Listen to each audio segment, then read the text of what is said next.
మనం ఎలాగో డివోర్స్ తీసుకుంటున్నాం కదా, మళ్ళీ నిన్ను పరిచయం చేయడం ఎందుకని అలా చెప్పాను. నేను చెప్పినట్టే నువ్వు బిహేవ్ చేస్తే నా పరువు కాపాడిన వాడు అవుతావు.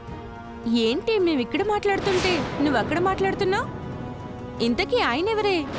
ఆహ్, ఆ, మా ఆయన దగ్గర పనిచేస్తాడు. మా పొలం పనులన్నీ ఇతనే చూసుకుంటాడు. సారీ. ఓ, మీ పాలేరన్నమాట.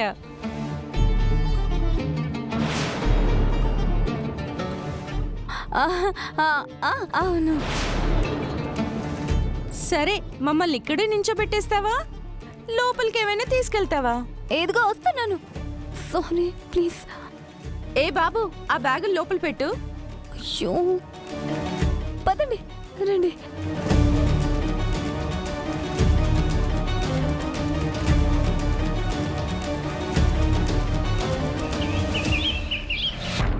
మధుబాబు, ఇచ్చేయండి మధుబాబు. మధుబాబు, అరే అయ్యో. పొద్దు పొద్దునే మ్యాడీ అంటే ఆ లక్ష్మితో ఆడుకుంటున్నాడు. అది లక్ష్మితో ఆడుకోవడం కాదత్తయ్య, లక్ష్మిని ఆడుకోవడం. అవునత్తయ్య, అవునత్తయ్య, ఆ ఫొటోస్ని అడ్డు పెట్టుకునే కదా లక్ష్మి అన్నయ్యని ఇంటికి రప్పించింది. అందుకే అన్నయ్య ఆ ఫొటోస్ని కాల్చిపడేయటానికి లాక్కున్నట్టున్నాడు. నువ్వే కాలంలో ఉన్న వైషు, ఆ ఫోటోలు కాల్చేస్తే ఎక్స్ట్రా కాపీలు ఉండవా? వాళ్ళిద్దరిని చూడు, వాళ్ళిద్దరి మధ్య చనువు పెరుగుతున్నట్టు అనిపిస్తుంది, కానీ గొడవ పడుతున్నట్టు ఎక్కడుంది? మధుబాబు, ఇవ్వండి మధుబాబు. జాగ్రత్త. ఆ ఫోటోలు నాకు ఇచ్చేయండి మధుబాబు. అయ్యో మధుబాబు.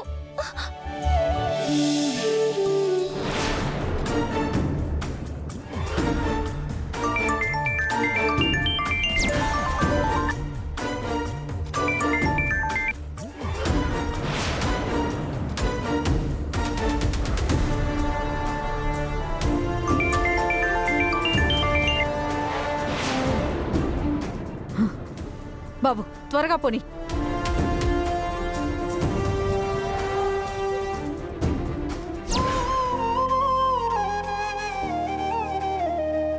ఇదిగో బాబు.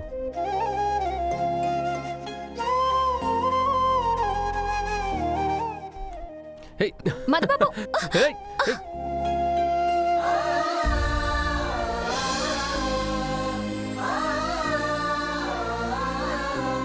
నాన్న. అమ్మా,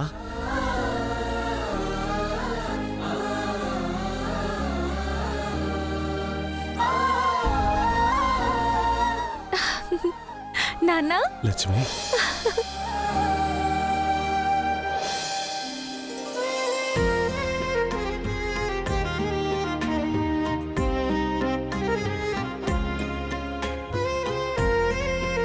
ఎట్టా ఉన్నావమ్మా? బాగున్నాను నాన్న, నువ్వెట్టా ఉన్నావు? బాగున్నానమ్మా. బాబు ఎట్టా ఉన్నారు? Yeah, I'm fine. కోటేశ్వరరావు, రా. అయ్యా నమస్కారం. అయ్యా నమస్కారం. నమస్కారం అమ్మా. నమస్కారం. నమస్కారం అండి. నమస్కారం అండి. నమస్తే. ఏంటి కోటేశ్వరరావు, వస్తున్నానని ఒక్క మాట కూడా చెప్పలేదు? చెప్తే స్టేషన్కి మధుసూదని పంపించేవాణ్ణి కదా. మీరట్టా పంపిస్తారనే చెప్పలేదు అయ్యగారు. మొన్న 16 రోజుల పండగకొచ్చుంటే బాగుండేది కదా. గోపి వాళ్ళ అమ్మగారు రాలేదు, మీరు రాలేదు. ఏం చెప్పమంటారమ్మగారు, నీ ఉత్సవం తీరుకుండట్లేదు. నా ఉద్యోగం గురించి మీకు తెలిసిందే కదా. మనకు అవసరమైనప్పుడు సెలవు దొరకదు. 16 రోజుల పండక్కి రాలేకపోయినందుకే ఇప్పుడు ఇట్టా వచ్చాను.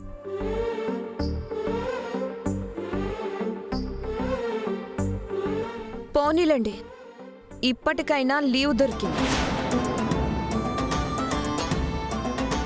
లక్ష్మికి సడన్ సర్ప్రైజ్ ఇచ్చారు కదా. ఆ సర్ప్రైజ్తో పాటు ఏవో మోసుకొచ్చినట్టున్నారు. ఇప్పుడు కూడా సెలవు దొరకలేదమ్మా. పని మీదే హైదరాబాద్ వచ్చినాను. ఎట్టాగు వస్తున్నాను కదా అని ఇవన్నీ అట్టుకొచ్చినాను.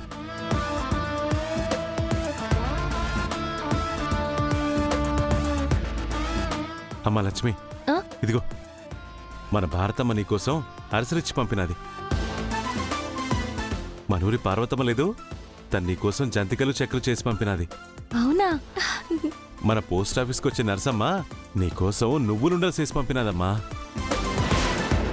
అదేంటండి కూతురు దగ్గరకు వచ్చేటప్పుడు ప్రేమతో ఇంట్లో వండి తీసుకురాకుండా అడుక్కునే వాళ్ళు తెచ్చినట్టు వేరే వాళ్ళ ఇంట్లో నుంచి తీసుకొచ్చారు? ప్రియమత, ప్రియమత, బుద్ధుందా నీకు? ఇంటికొచ్చిన వియ్యంకులతో ఇలాగైనా మాట్లాడేది? నేనిప్పుడు అంత బుద్ధులేని మాటలు ఏమన్నా నాన్నా? కోటేశ్వరరావు గారు భారతమ్మ అది పంపించింది, పార్వతమ్మ ఇది పంపించింది అని ఊళ్ళో వాళ్ళ ఓటర్ లిస్ట్ మొత్తం చెప్తుంటే అలా అందరి దగ్గర ఎందుకు తీసుకొచ్చారు?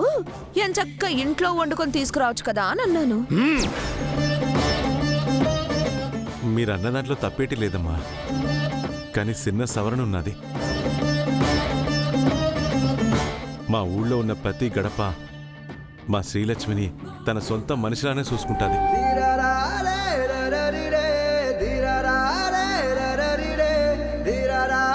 అందుకే నాను లక్ష్మి దగ్గరికి వస్తున్నానని తెలియగానే వాళ్ళకి లక్ష్మి మీద ఉన్న ప్రేమతో ఇవన్నీ చేసి పంపినారు. అయినా ఇవన్నీ ఇక్కడ దొరుకుతాయిలేండి, అక్కడి నుంచి తీసుకురావాలా?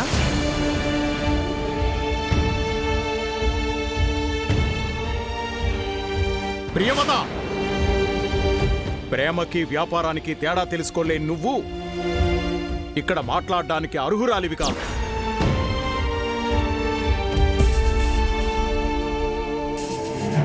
అమ్మా శ్రీలక్ష్మి, అవన్నీ తీసుకెళ్లి లోపల పెట్టమ్మా.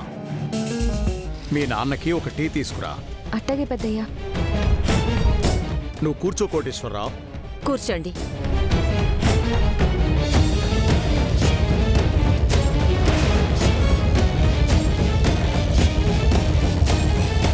చాలా సంతోషంగా ఉంది అయ్యగారు. శ్రీలక్ష్మి చదువుకోవాలన్న కలని నెరవేర్చినారు.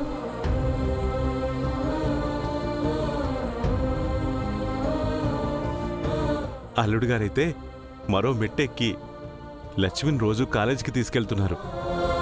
కాలేజీ నుంచి జాగ్రత్తగా ఇంటికి కూడా తీసుకొస్తున్నారు.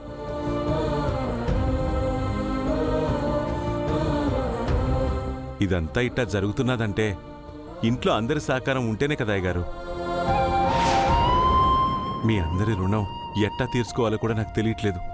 అయ్యో